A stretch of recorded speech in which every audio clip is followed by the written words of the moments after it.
Good evening, everyone. Good evening.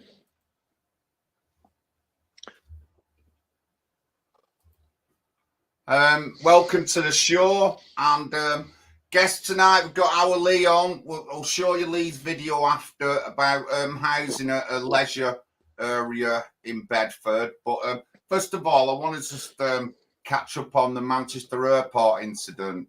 As we know, Reform MPs have written a letter. I'm not sure if it's to Rachel Reeves or it's to someone other minister about that particular thing and why there's been no prosecutions. And you know, I've got to say, I've been through this about Oldham. The Oldham riots was blamed on the council not dealing with issues between communities.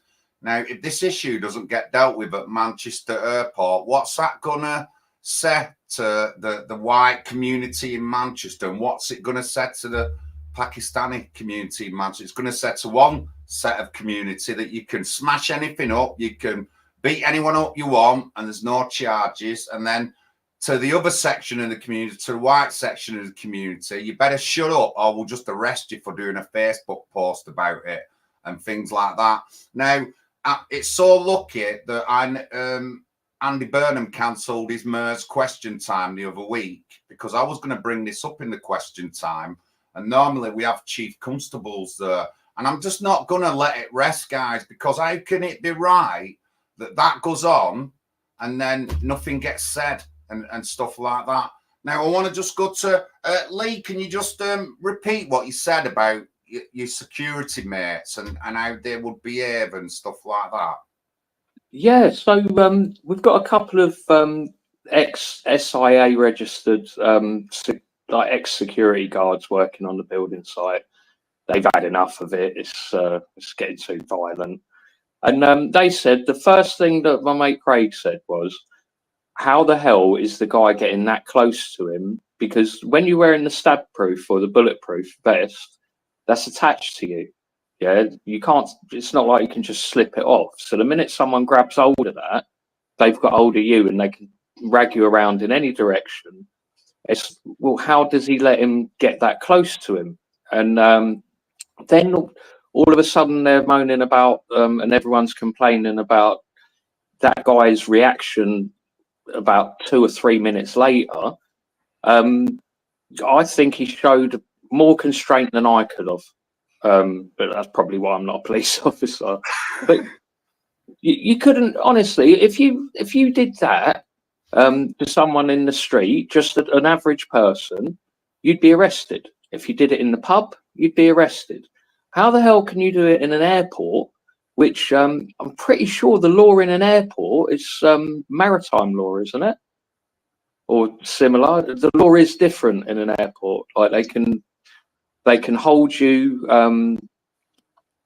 for as long as they want, and they don't actually have to you know, like usually it's 12 hours, then they give another 12 hours, then they apply for another 12, and then another 12 from the magistrate. I'm pretty sure they can just hold you in an airport as long as they want. So with the laws being like that, why didn't they just defend themselves properly? Yeah, you're right. What do you think, Paul?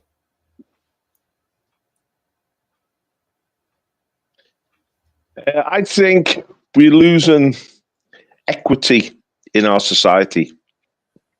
Equity means fairness, means equality before the law, means treating everybody the same, irrespective of who or where they're from. That's gone now. We have a privileged group in society. And at the top of the pecking order seems to be the Islamic community. They seem to have, well, I mean, Jewish community probably supersedes them, but they seem to have immunity now for prosecution. They can do anything, virtually anything. I mean, we've seen it, haven't we, on these demos where they've become violent or attacked police officers. Yeah. I remember seeing one who got arrested and the crowd kicked up a fuss and the police just let them go to pacify the crowd. We saw with Black Lives Matter the way the police just took the knee to people who were setting Union Jacks on fire down at the Cenotaph. It's horrendous.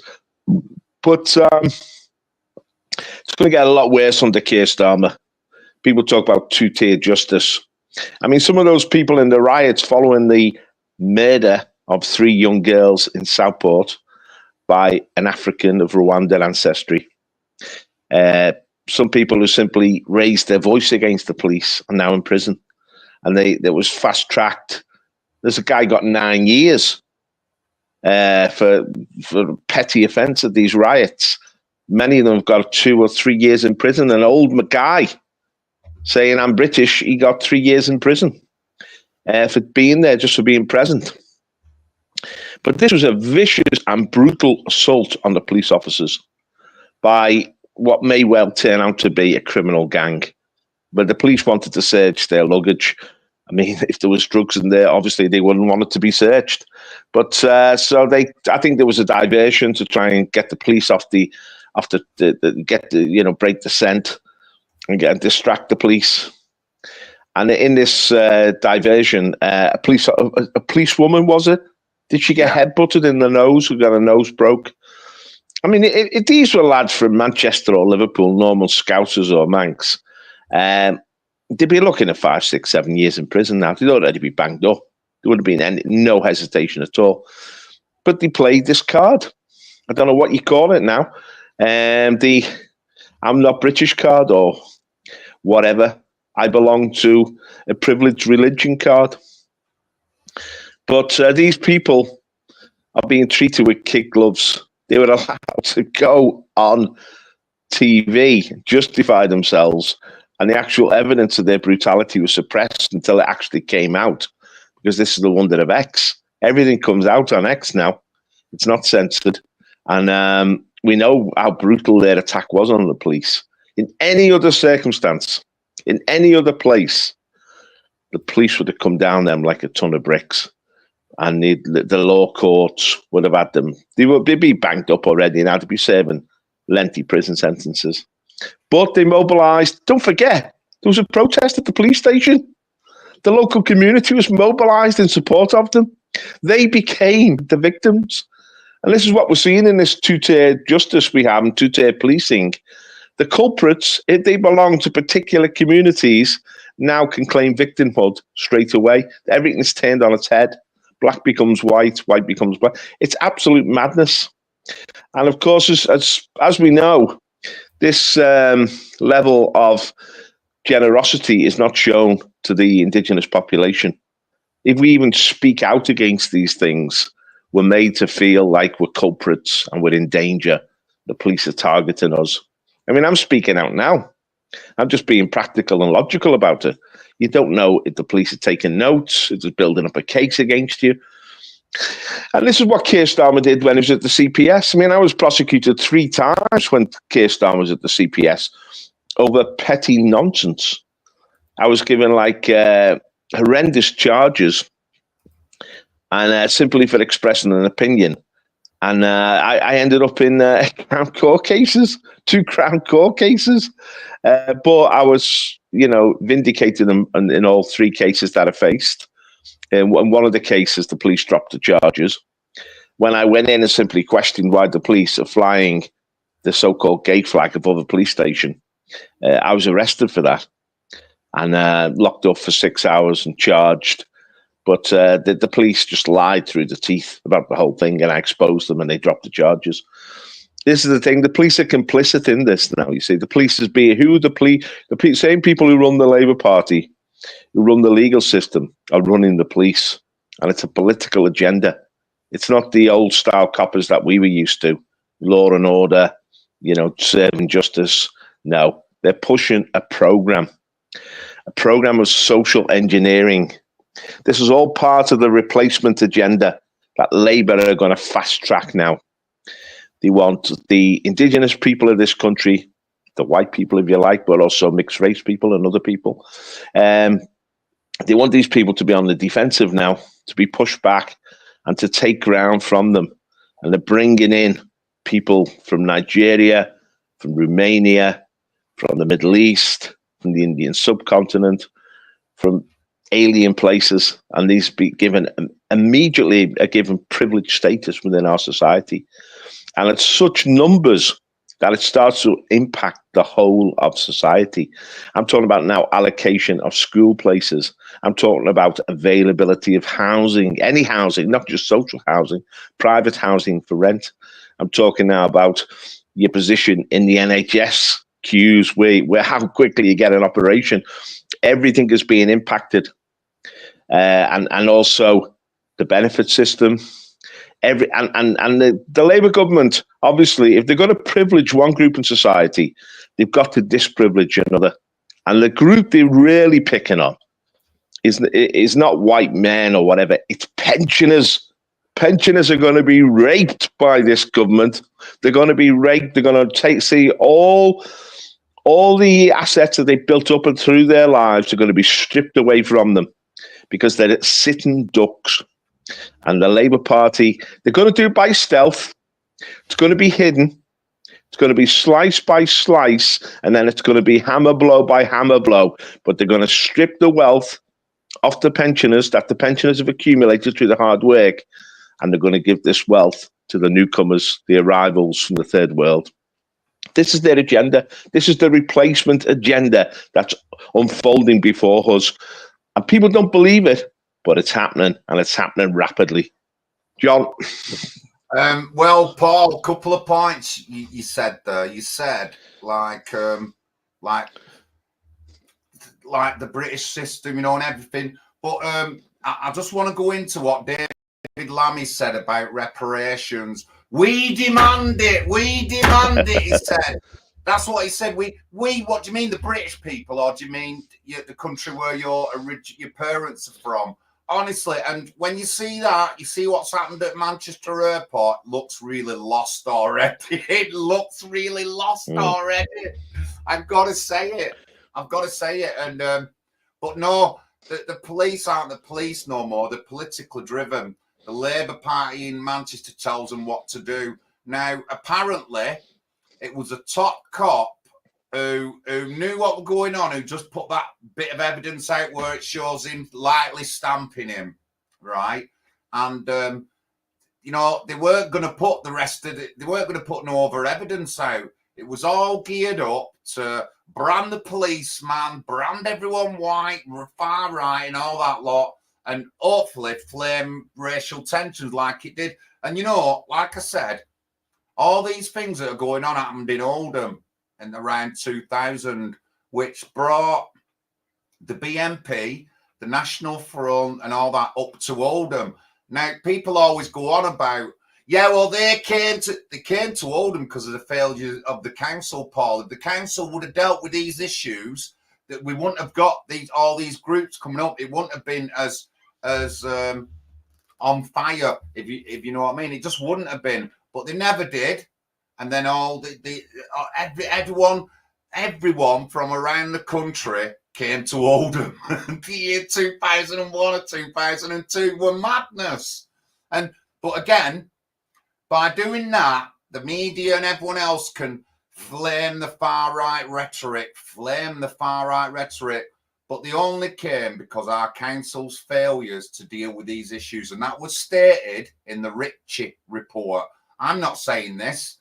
A guy in 2002 did the report over 20 years ago. This is what he said. And so, they've not stopped doing it for 20 years, Paul. They've not stopped doing it. And it's really hurting. It's hurting our country. It's hurting communities and stuff like that. And right now, people are too afraid to even say anything about it. They're too afraid to say, well, I disagree with this or I disagree with this. Just let me tell you one thing, guys. I'm not afraid to say it, and I will continue to say it. Even if I get arrested, I'll be saying it while I'm being dragged away. But, there is a war for me. There is a war, but the war is going to be at the ballot box, guys. That's where my fight is going to be, at the ballot box. It's not going to be outside a church or a mosque. It's not going to be outside an hotel. It's going to be at the ballot box. That's where my war will be. And I've said this many a times. But no, it's ridiculous that we have to go through this sort of thing. I'm trying to get the footage up about that Manchester airport thing. But Lee, anything else to say? Well, yeah, I mean, the point about the pensioners and having everything they have stripped away from them. In the video you're about to show, I mentioned compulsory purchase orders. Now, do you remember? I think it was up your way as well, where there was an elderly lady, and luckily there was I think it was a relative or something who just happened to either be a lawyer or study in law. She was slapped with a compulsory purchase order on her own home, and that was because they'd gone past and it was a bit scruffy. Well, isn't that the fault of the community, really? I mean, if I was to go past one of my elderly neighbours and their garden was looking a bit rough or needed perhaps the windows outside cleaning or something, it's no big deal for me to go, "Do you want me to do that for you?" Do you know what I mean? But that is absolutely no reason to try and, because you know how the compulsory purchase order works. You offer market value minus what you propose work needs doing. So basically, you're like, right, well, your house is worth, for instance, 184,000. The work we want to do on it and the work we'll have to do in order to change it into multiple occupancy or whatever their plan is. So we're going to minus 14, 20, 30,000 from that price. So you basically, you've worked hard all your life to buy that house, and then all of a sudden you're getting 60 or 70% of the market value for that house. And then where would she have lived after that? You know what I mean? Luckily it was thrown out, but now these compulsory purchase orders are happening on build bids. And it's always happened anyway. You know, if like you own a farm and they want to put a new A road in or a new bypass, they're putting it in. You've got no choice in it. They will pay you for your land, but are you getting a fair price for that land? So, yeah, things like that worry me. And whereas they're doing all these things to the elderly people, it's like, well, why? They've worked 50 odd years. And now they're retiring. They can't enjoy their retirement because the pensions, we get the lowest pension rate in Europe. And we're on one of the highest wages or the highest earnings. It's just all ridiculous. And the old people suffer. Well, to do with the old people, you remember when Brexit were on, the Remainers were saying, "Oh, it's all the old people," and I wish they'd just die and pass away and stuff like that. Who talks about people like that right these days? I certainly don't. I do not talk about anybody like that. If I don't like them, I don't say, "I just wish they'd just like throw themselves off a building." I don't say stuff like that. But the left did say stuff like that. And, you know, looking after my mum, if you would have said to me 6, 7 years ago, "Oh, they care for our old people," I would say, "Of course they do. Yeah, we like our old people." So that to me now, no, they don't. They just want to get rid of them. However quick they want to do it. As Paul says, they're attacking the old people, reducing the kind of like support that they should get and stuff like that. You know, my mum worked all her life, every goddamn minute, except for when she were having kids.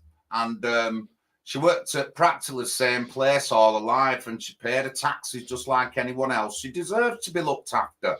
But we don't live in that kind of world, guys. We really don't. And I'm not being awful to everyone, but we're animals, and weak and old people are left at the back of the queue. That's how it is in nature. And I see that a lot. And like the left really push that on. They just go on about it all the time, obsessed with it. But no, you know, our young people are under attack, been under attack for years through the universities.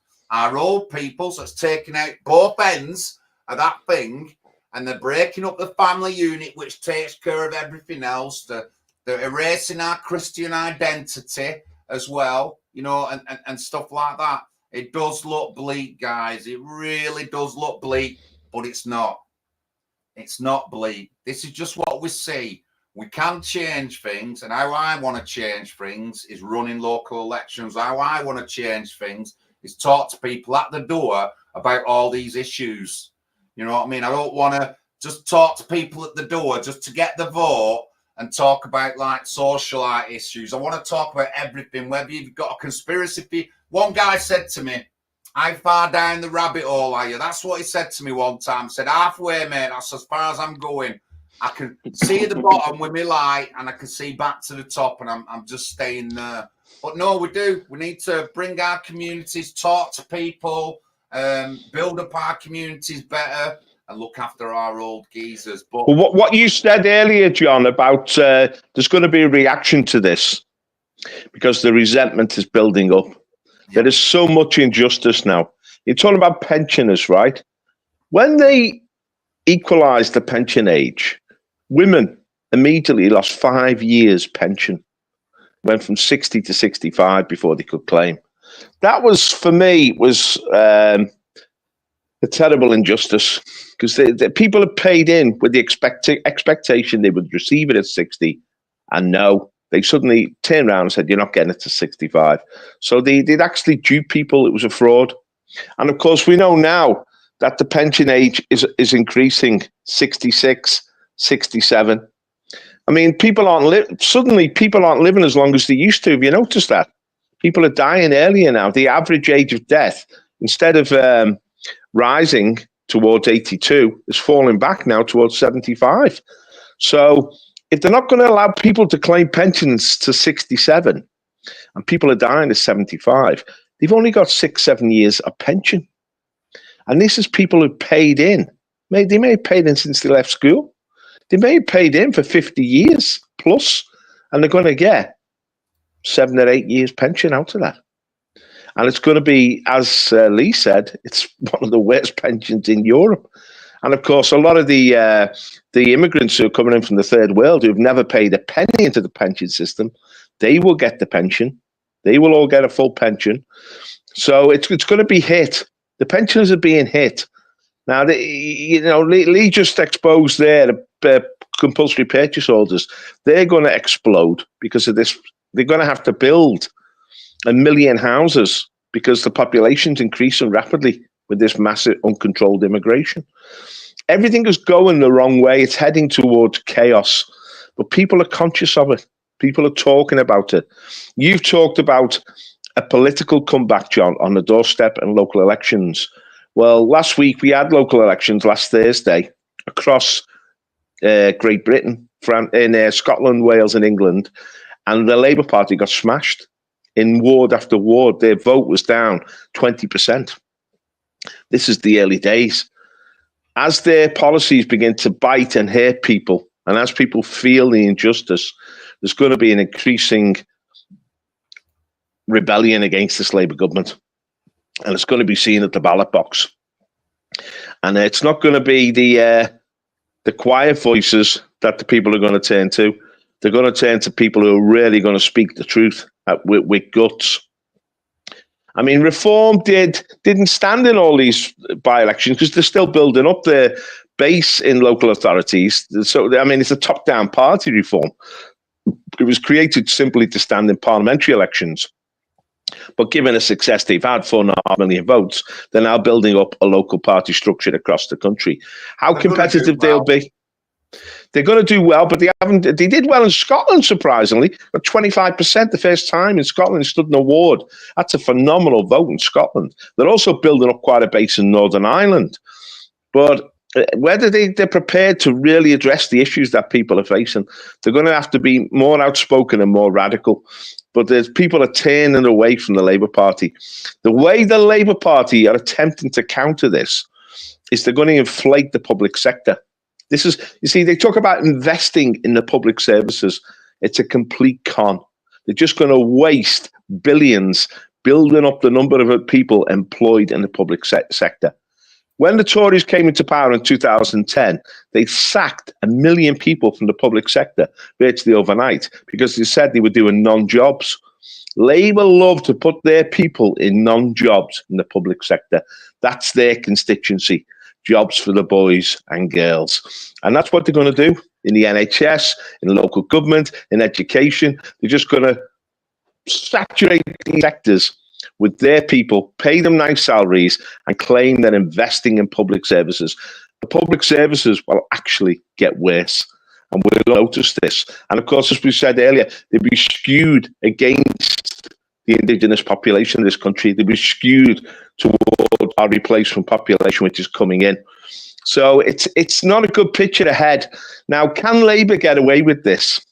Not if the British people vote against them at local elections, at places like the Scottish Assembly, Welsh Assembly, and then into the general election. We still have democracy. We can still counter these people.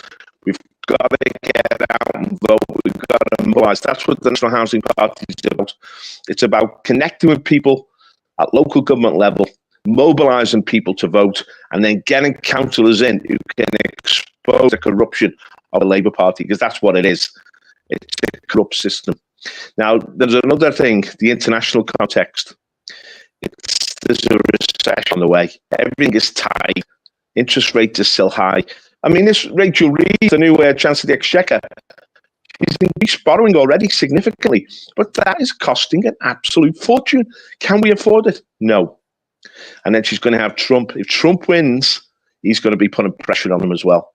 So there's pressure going to come from a lot of areas, and we've got to be part of that to make sure we can get back this country and get back to sanity. Good afternoon. Thank you, Paul. No, you're right. You're right. So, Lee's been out this week doing a couple of bits. I'm just going to run through this video he did. And if I remember correctly, when Lee first come on, was talking, but we never mentioned a particular point, and I think Lee will understand. So, what it was, asylum seekers or whatever were being moved from Bedford to another area in the UK. And one thing Lee said, I'm sure we didn't say it on the video, he said, so if they're moving in, then they're going to get a property. That means that they're going ahead of people who are already in that area. Am I not correctly? Something like that. Yeah, so somebody I know, she works within the social system, should we say. Now, she was dealing with, we've got a hotel in a village just outside Bedford, and that was bought in a bit of a dodgy deal. The guy that sold it didn't realise it was a company trading as, it was the Home Office trading as a different company. They bought it, and then he was like, oh, well, you didn't tell me it was that. Anyway, so they had Afghan airlift, like people from the Afghan airlift, and they also had Ukrainians there because of the war or whatever. Now, this one Ukrainian family was moved from that hotel in Bedford and allocated a flat or allocated a property in Bournemouth. Now, Bournemouth's miles away. It really is, and we've got no link with Bournemouth here. So, how did that person end up on a housing list in Bournemouth and manage to get housed within a year? And there would have been people in Bournemouth waiting for housing. If longer than a year, there would have been people there, wouldn't there? And it's really weird that, because if that goes on all over the country, I can imagine how the housing lists are being affected in particular towns. And, you know, like, we wonder why there's so many homeless on the streets. And, you know, I've got people who aren't homeless, but they need housing. They need housing. And they're not just going to get it. These people are getting it. And we've got the Afghan settlement fund as well running in a few towns across the UK, where they're building houses for people who've only just come into this country. So that's before any Pakistanis in Oldham, before any Bangladeshis, before any white people, before any of the West Indian and Caribbean community that's already before the Indian community. And I really don't know why not everybody is not mad over this. And I really don't get it, mate. You know, more people should be mad over it. Well, a lot of people are, but obviously it's suppressed and everyone's silent. But we'll just play this little video that Lee did, and I just thought it was really well thought out, and he said really the right things in the video. But here it comes. Lee Bishop, National Housing Party UK. I'm here in Bedford at Aspects Leisure Park. Now, anyone who lives in Bedford would know that recently this land's been allocated to a building project where 128 flats and some restaurants and other businesses are going to be put in here. Now, as far as I'm aware, this project has been is a brown land project, and that means that there could well be some compulsory purchase orders that were given to some of the companies. I'd be very interested if any councillors locally or anyone involved in the project knows about this. Also, there's been some concerns raised by a local residents association about the enforced parking that's going to affect the entire area, and also one of the Green Party candidates has also expressed her concerns on it. The roads leading in here and the infrastructure can't really handle a lot of cars. Also, the other problem you're going to have is, in the article that I read, there's going to be allocated one block of these flats will be allocated to social housing. Now, when I've worked it out, the blocks of flats are usually going to be 9 flats with what they call a fog unit, a flat over a garage, a typical coach house. So you'd have 10 flats in one block, one of them being the coach house. Or you're going to have blocks of 6, which will be 2 flats on each level, 3 levels. Now, with the blocks of 9, you're going to have 3 flats on each level, 9 flats. Now, if you say one of those blocks is allocated for social housing, then out of 128 homes, only 9 of them will be allocated to social housing. Anyway, if there are any local councillors or anyone who'd like to address these subjects, who knows a little bit more about it than I do, I'd be very grateful for your comment. Thank you very much, and God bless.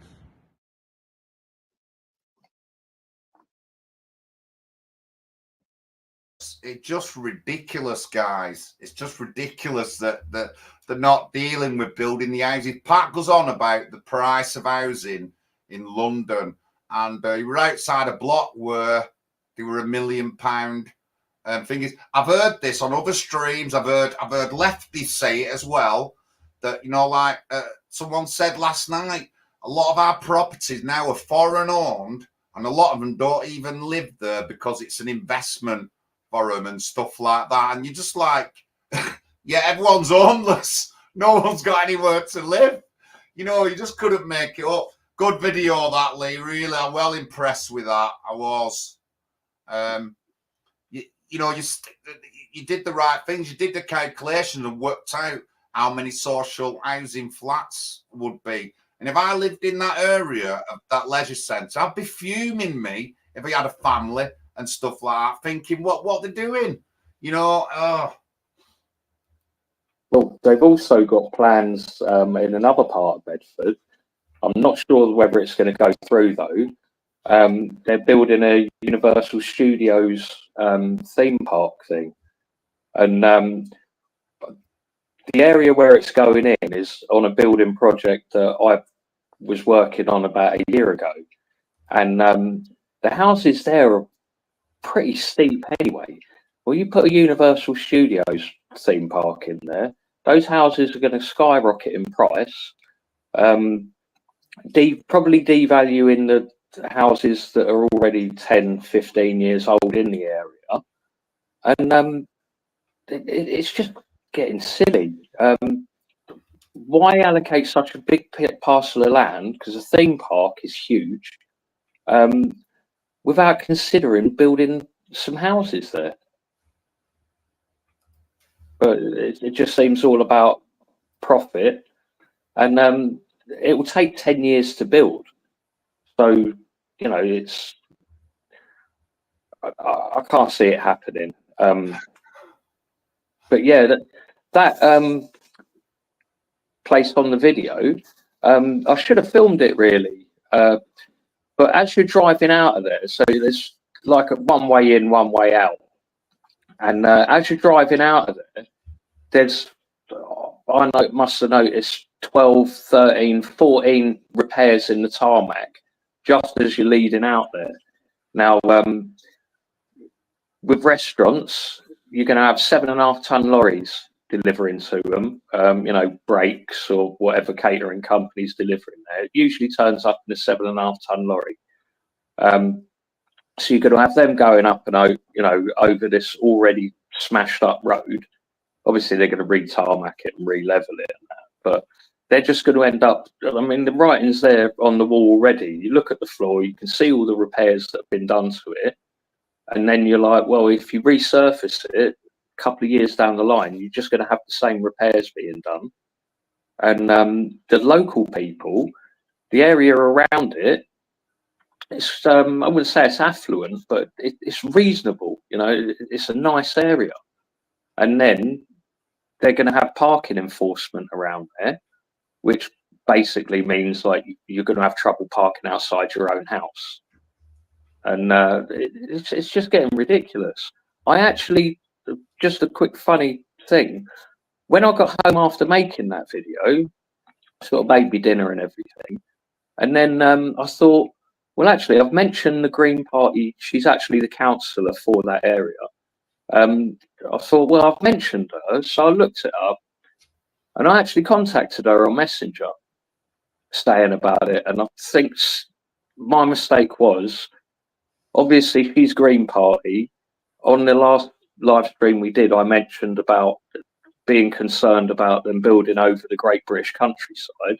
We'd imagine the Green Party would have something to say about that. They'd probably be on my side. So I sort of messaged her, but in the message somewhere, I've mentioned backhanders, right? And straight away she come back with, oh, corruption, is there corruption? And I'm like, look, if there was actually full-on corruption, I wouldn't be contacting a local councillor about it. I'd be going to a big media, like a big social media, a podcaster or something like that about it.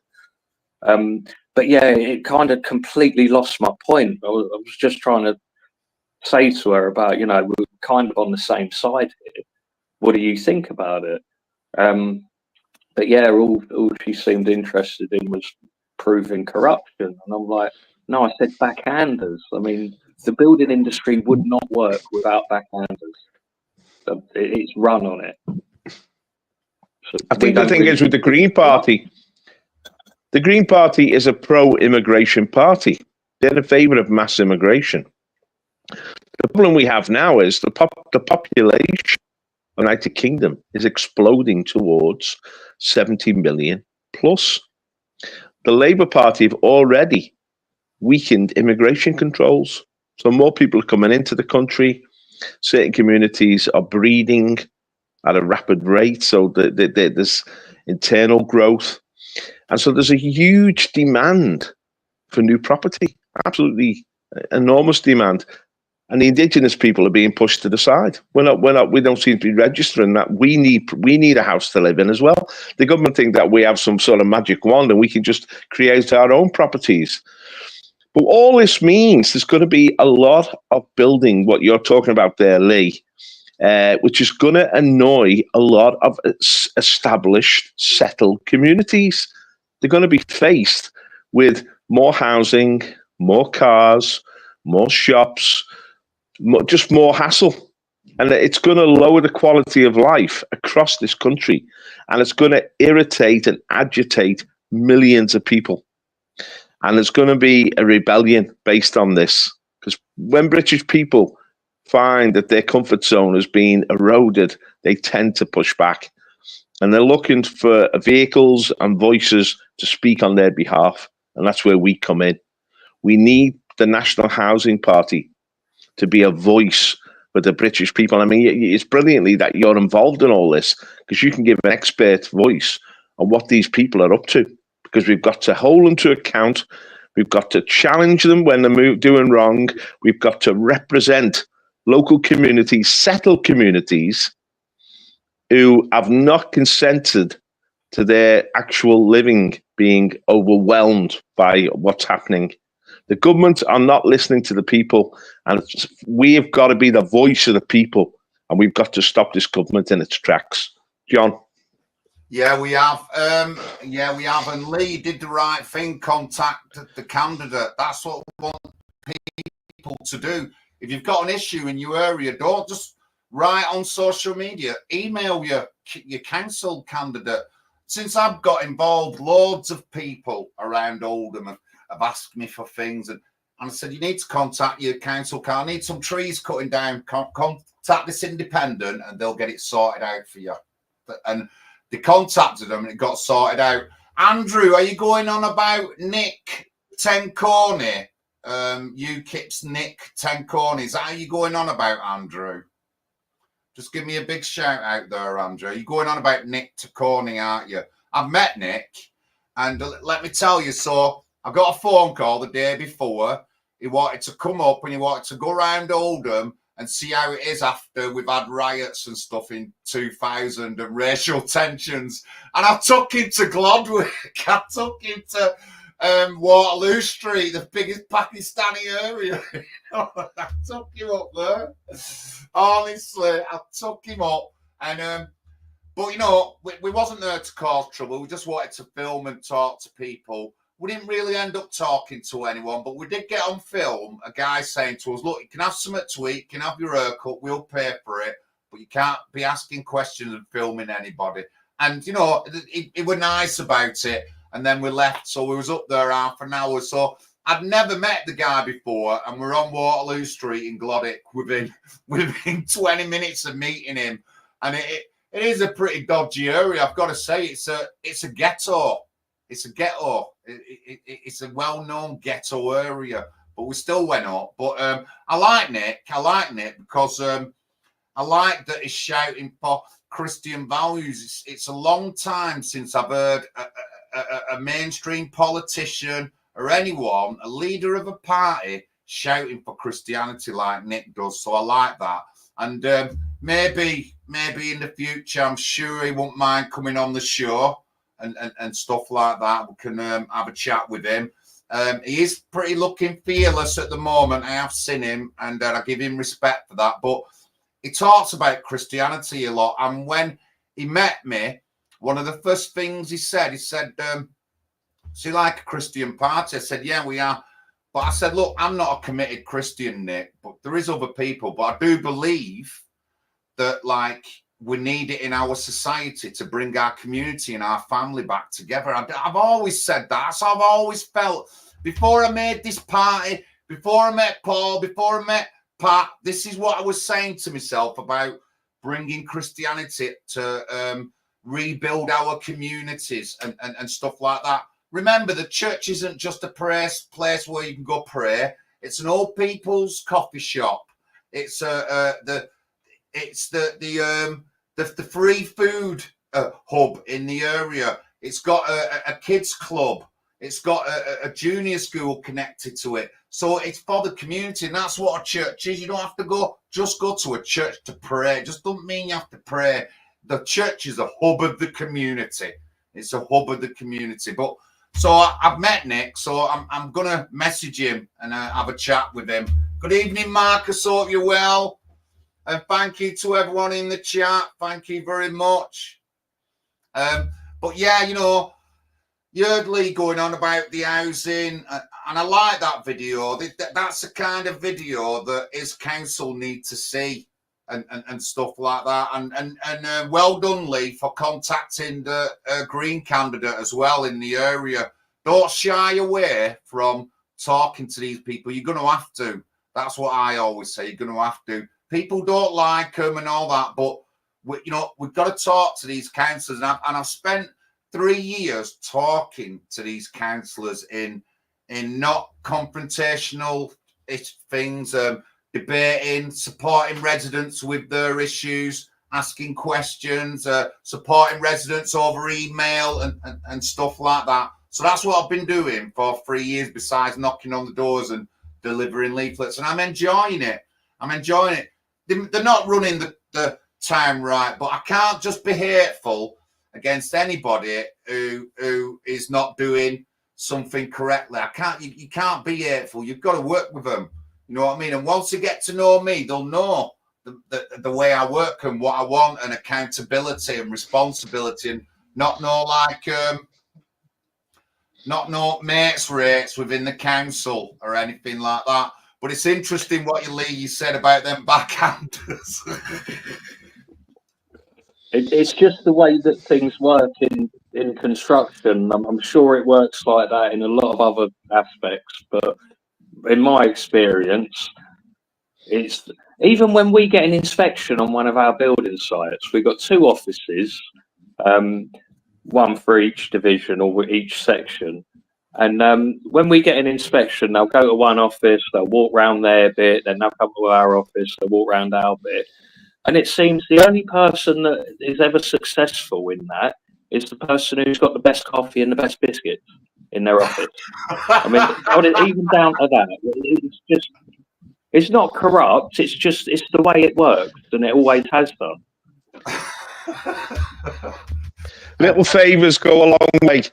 But just getting back to that point that John mentioned about Nick and from UKIP and upholding like Christian standards, we've got to have a moral framework. How do we judge how people are behaving? How can we cry injustice unless we have a moral framework, a fixed set of right and wrong? In the Bible, it calls Jesus the plumb line. Builders know how important the plumb line is. Is it straight?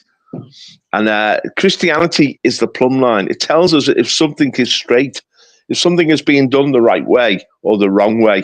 And if it's being done the wrong way, then we can call it out. But unless we have that plumb line, we've got to have standards. These are not subjective standards. These are not personal standards. These are high moral standards. And that's why Christianity is so important. You get rid of Christianity, and people's values and standards get confused very quickly, and they start to slide. So we need Christianity to bring values in society. Also, we need Christianity, as John said, to strengthen the family. This is why house is so important. We need family homes, and that's how families coalesce. But we need those Christian values to keep the family going. You know, for people to have respect to each other. Obviously, Christianity believes in marriage. It believes in valuing children. It believes in bringing up children the right way. As John said, the church should be the hub of the community. Sadly, a lot of churches have become very woke, and therefore they've lost their focus. They need correcting. But the Bible never changes. So you can hold churches to account, just as you can hold politicians to account. But Jesus is the plumb line. He tells us what's straight. He tells us what's bent. But beyond that, we need a healthy society. We need a society of strong people, physically and mentally and spiritually, who will slay the dragons. I mean, the flag of this country is the St. George's flag. St. George slayed the dragon. The sort of like, it's a mythic thing, but the dragon is the devil. It's evil in society. If you allow evil to run riot, it will corrupt everything. As Donald Trump always says, everything woke turns to shit. And it's so true. We want to keep things right. We want to keep things healthy. We want to get things so that they come up smelling of roses, you know. And that's why you need Christianity. A lot of people, they'll poo-poo this, but it's without it, what can take its place? We've got this woke agenda now, and it's just corrupting everybody. Look at the kids growing up confused about what sex they are, never mind their sexuality. I mean, that's all nonsense, isn't it? When I was growing up, this wasn't areas of confusion because we had the Bible, we had the model of what God wanted for each person, and we need this in society. And because it's been driven out through politics, we're going to have to go on a political crusade to get back. So I'm glad UKIP's on that line, but we're well ahead of them there, John, and we're going to keep. We're going to keep this battle going. And as your flag shows there, the cross is at the centre of our party. Thanks, John. It certainly is. It certainly is. Gerald, what do I think of Homeland? Now, I don't really know much. I have met a couple of people in it, but thing is, right, would they go out and knock on a Pakistani family's door and talk to them about voting? That's the question I would ask. Any kind of so-called rightish party, will they do that? And I know UKIP have done it. I know Reform will Homeland do it. I don't really think that way inclined. and they're very not for Christianity or religion. You know, I get it, but there's no room in Homeland for a Christian. There isn't. You know what I mean? So no, you know, there's a couple of things, and them are big things to me. Like Pat said, and like I've said, Christianity has been a part of my life all my life, all my young life and my adult life. I'm not as committed as others, but I do believe it brings to the community. You know, you have the vein of the trees, and the vein is Christianity. It holds all the rest of that tree together solid. You know what I mean? All the other little bits, all the leaves, it holds it together through that central thing of Christianity. And I really do believe that, guys. I really do believe that. And we've got a lot of evidence to show that kind of thing. If you look back at communities, that's why there's so many churches. We have so many churches. There was one at the end of every other street in your town where you lived. There was a church at the end of every other street. And a lot of the times, the church would be like the mill. It'd be, you just have to walk out your house and walk to the end of the street, and you're at the church or you're at your mill. And that's how it was in Oldham. That's how it is in North Manchester. You can look at it on maps. You can see that. So that it was a hub of the community. And like I said, a church isn't just a place to pray. It's the old people's tea coffee gathering centre. It's the young people after school community hub. Yeah, community hub. But let me just say something about Homeland, John. You've raised an important issue there. Homeland, they're raising the issue of the border. They're raising the issue we're being replaced.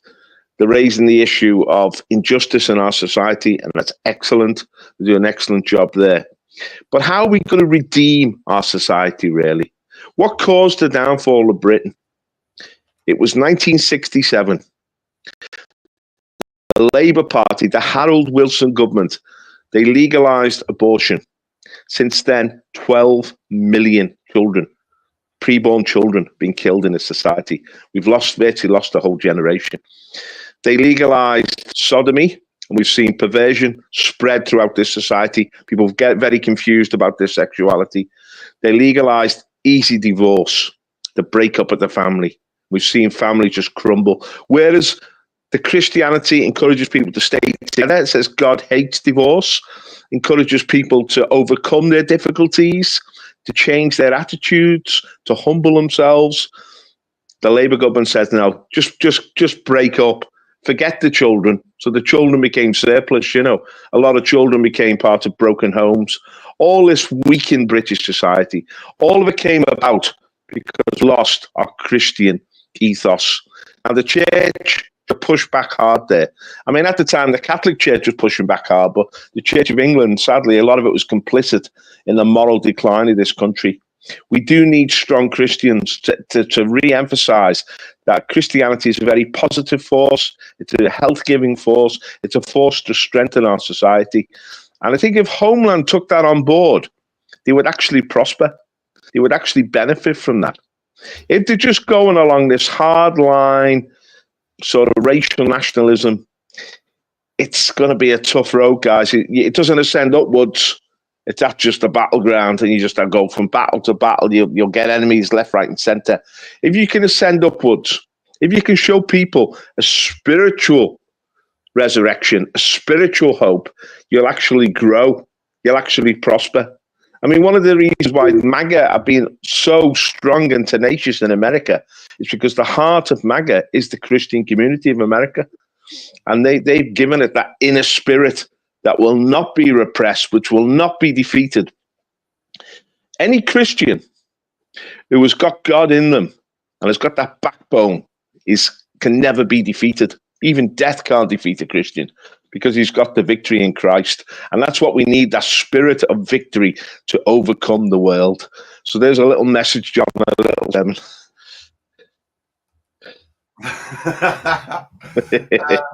let's see. Thank you to the chat. Thank you, Joker AI. Thank you, everyone. Gerald, thank you very much, mate. Always good to see you in the chat. Marcus, Pat's on. Andrew, thank you very much, Andrew. Good. I liked that comment that you said. I like that about Nick, and I'm sure that's who you were going on about. But yeah, this is the Nationalising Party. Thank you very much, guys. Don't forget, we've got a PayPal link at the bottom there. There's our admin email for any other kind of questions and stuff like that. We've got a few guests that we want to get on lined up, but we'll have to hold on for them. But we'll be back next week, and we've got Bible class tomorrow. Unfortunately, I'm on my reboot course tomorrow, so I won't be on the Bible class, but I'll be saying a prayer in the reboot course. God bless our mate John Davis in Liverpool, who's not particularly well at the moment. He's in hospital. He's spent over a year trying to get rehoused, guys, in the Wirral area, and that's why I got onto him, because I seen what he was doing and how he was liaising with the council. They wouldn't let him go there. He's had to spend some time in hotels. He's a veteran, Falkland veteran as well, but he's not well in hospital. But God bless you, John. We're all thinking about you. There's loads of people asking about it and stuff like that. But this is a Nationalising Party. My name's John Lawrence. We've got the awesome Lee Bishop there from Bedford, and we've got Pastor Paul Rimmer on as well. Even putting in that we need some faith in our lives, guys, and we really do need some faith in our lives. I'll be back on Friday, late night veteran show, and I might even do a couple of streams this week, because I'm sick of like conspiracy theorists and stuff like that, and it's getting me on my wick a bit, and I keep calling people tinfoil hat wearers, and I'm falling out with them at a mega rate, but we'll get down to it. But thank you very much, and God bless. Thank you, Lee, and thank you, Paul.